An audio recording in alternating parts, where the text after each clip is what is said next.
Existem várias coisas que a gente pode dar de comparativo em relação a isso. Uma força como os Estados Unidos, com a influência e tudo mais que eles têm, você entrar num país, você sair é muito complicado. Você sair, por exemplo, do Japão é muito complicado, porque existem forças americanas no Japão até hoje. O Japão é soberano, mas depois que o Japão perde a Segunda Guerra Mundial, e o Japão era um país muito agressivo e muito perigoso, assim, dizem até que se não tivesse tido Hiroshima e Nagasaki, a Segunda Guerra Mundial, para o Japão, tinha durado mais 2 anos. E teriam morrido milhões de pessoas. Então, assim, não estou justificando a bomba atômica, mas alguns especialistas falam sobre isso. Aí os Estados Unidos ocupou o Japão, e aí ele explicou para o Japão, olha, vocês perderam a guerra, é dessa forma que vocês vão reconstruir o país para ter uma democracia e para evitar que existam líderes japoneses que voltem. O Japão era um império, né? Tinha um imperador, era uma ditadura, etc. e tal, e a partir daí se tornou uma democracia. Mas isso foi através de ajuda dos Estados Unidos. Só que o Japão tinha uma cultura embaixo disso, tinha centenas de anos, tinha União Nacional, tinha uma cultura educacional que podia ser transformada para educar a população, a paz, etc. e tal. A Alemanha, mesma coisa. O Afeganistão não tinha isso. Uhum. Então, assim, eles têm uma certa responsabilidade em relação a isso. É a mesma coisa que a ajuda militar. Se eles se comprometem agora, por exemplo, em dar ajuda militar para o Iraque, e eles também tiraram Saddam Hussein, etc. e tal, existe um governo iraquiano, xiita agora, que é a maioria do país, 60%, e existe um exército e por aí vai. E existem sunitas radicais que fazem atentados contra os xiitas e vice-versa. E os Estados Unidos ainda estão no Iraque e existe muita ajuda militar ao Iraque. Se eles simplesmente retirarem essa ajuda, eles têm uma responsabilidade das consequências que essa ajuda gerou nos últimos 20 anos, nos últimos 18 anos. Se eles tirarem essa ajuda do dia para a noite, o exército iraquiano pode sucumbir e, eventualmente, tudo que eles fizeram pode cair em mãos de outros. E o que aconteceu agora é que os Estados Unidos venderam muitas armas para o exército afegão. Eles construíram um exército com ajuda americana de 300 mil homens. Muitos fugiram, muitos desertaram, muitos foram embora. E muitas bases afegãs que estavam 100% armadas com armamento americano caíram na mão do Talibã. Então o Talibã agora está com rifles, antimísseis, tanques, carros, até aviões que eles nem sabem pilotar, porque eles não têm know-how de força aérea, na mão do Talibã. Inclusive teve uma foto que tinha um avião brasileiro. Então existe alguma chance de acontecer uma puta guerra ou vai ficar nesse clima tenso assim para sempre? Olha, se o Talibã não violar, por exemplo, o que foi dito, né, não atingir pessoas de fora do país, não começar agora a fazer execuções em massa. Por exemplo, se eles pegarem agora... A gente está na idade da internet, então tudo é muito fácil de ser publicado, né? Até o Talibã conseguir controlar a internet no país vai ser muito difícil. Então, a Coreia do Norte faz isso muito bem. A Coreia do Norte não tem... Nada sai da Coreia do Norte sem que o governo não veja. Sim. Mas é porque a Coreia do Norte nunca teve caos, sempre foi controlado. Então, o Afeganistão, nos últimos 20 anos, tinha internet livre. Então, se alguém tweetar de lá, estão executando pessoas nas ruas, vão tirar uma foto, o mundo vai começar a ver isso. E isso não vai pegar bem para o Talibã. Eles estão querendo ganhar legitimidade. Eles não estão querendo que ninguém invada eles.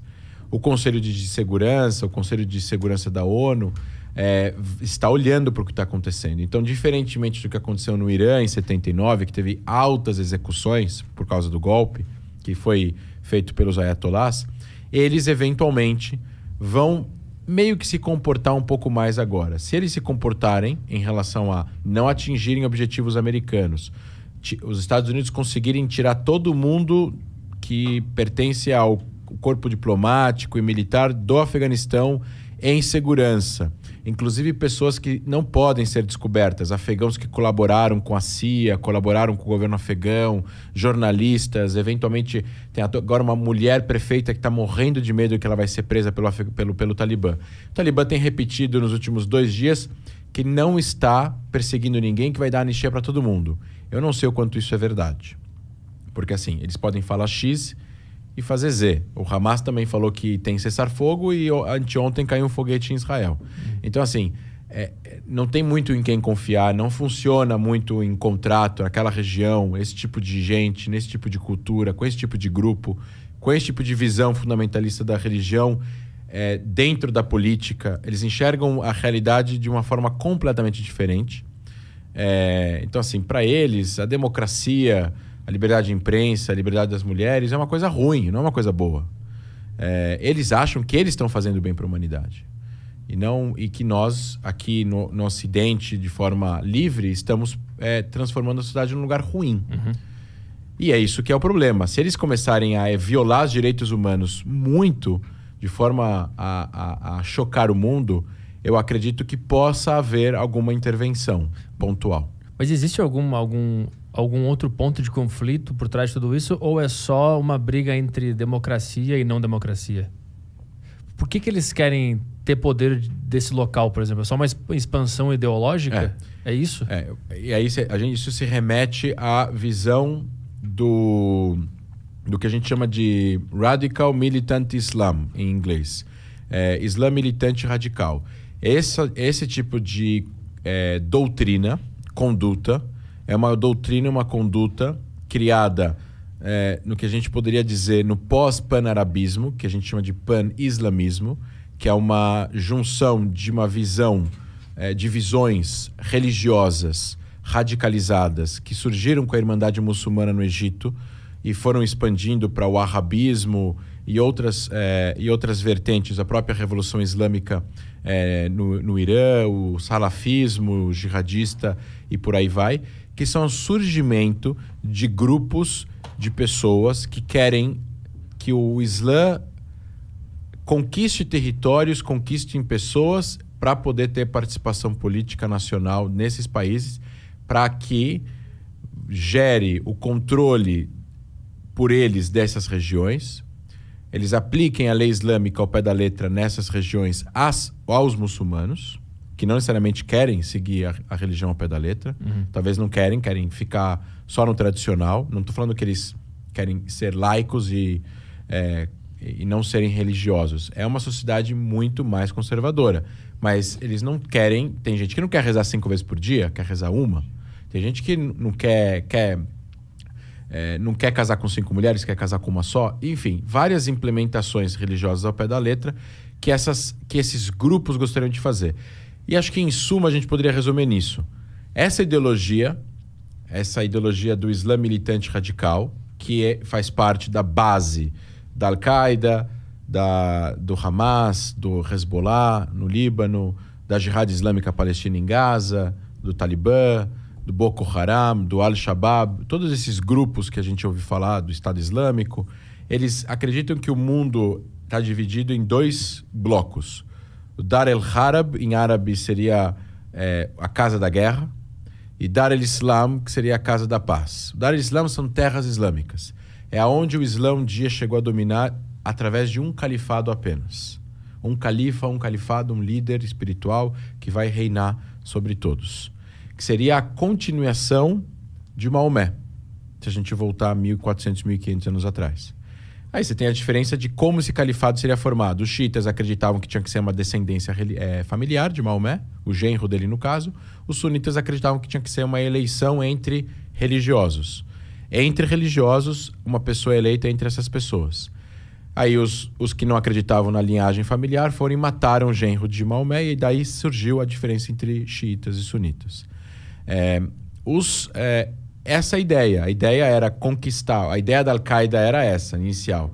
Eles vão atingir, e quem são esses países? Então, assim, para eles, para o Talibã, para a Al-Qaeda, para o Hamas, os países que são geridos por pessoas não religiosas, por presidentes, por reis não religiosos, ou eventualmente por reis que são amigos do Ocidente, são inimigos do Islã e precisam ser derrubados. Então, Israel não tem o direito de existir por esse motivo. Israel não é muçulmano. A Arábia Saudita, o rei tem que cair e tem que vir um líder religioso. Ou, eventualmente, a Síria, o presidente sírio, Assad, o ditador sírio, para o Estado Islâmico. Por isso que o Estado Islâmico combatia o presidente sírio, porque a Síria não era um país religioso, era um país livre. O Egito, por isso que existem ataques de grupos terroristas jihadistas no Egito contra o exército egípcio, porque o Egito também é dominado por um governo mais ou menos funcional, amigo dos Estados Unidos, amigo da Europa, um país que funciona com as regras que nós conhecemos de fronteira, cidadania, direitos de voto, alguma coisa male funcional ocidental. Esses caras, eles têm interesse de que tudo isso fosse destruído e que uma coisa só surgisse como União Islâmica, através de um controle da religião, porque a religião ela tem as respostas políticas. Então não há separação qualquer de igreja e Estado. É uma junção total dos dois. A Constituição é a lei religiosa e assim por diante. Então, quem sustenta esses países? Quem são os amigos desses países? Os Estados Unidos e a Europa. Então, Bin Laden fez o atentado em 11 de setembro. Ele falou, se a gente convencer os americanos de sair do Oriente Médio e tirar esse apoio que eles dão para esses países, a gente vai conseguir fazer depois enfraquecer esses governos e, consequentemente, conquistar esses países.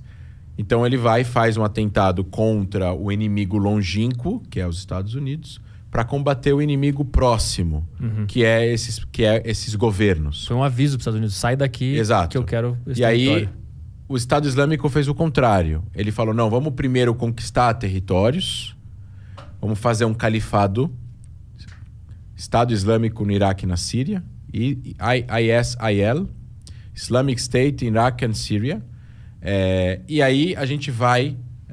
expandindo a partir daí. E depois lutar contra o inimigo longínquo. Essa é a ideia. Então, Emirados Islâmicos do Afeganistão, ele denota uma islamização do país que é mais importante do que a etnia.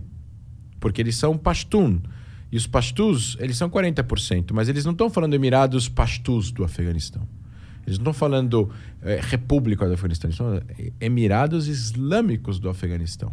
Então o Islã para eles é o que junta todo mundo, em nome de uma coisa só. Exatamente. Todas essas tribos diferentes e tal. Exatamente. Então assim, eles têm interesse, eles são inimigos não só dos países ocidentais e da ideia de liberdade e democracia, eles são inimigos dos líderes árabes ou islâmicos que reinam nesses países e que mantém essa dinâmica de país, capital, etc. e tal.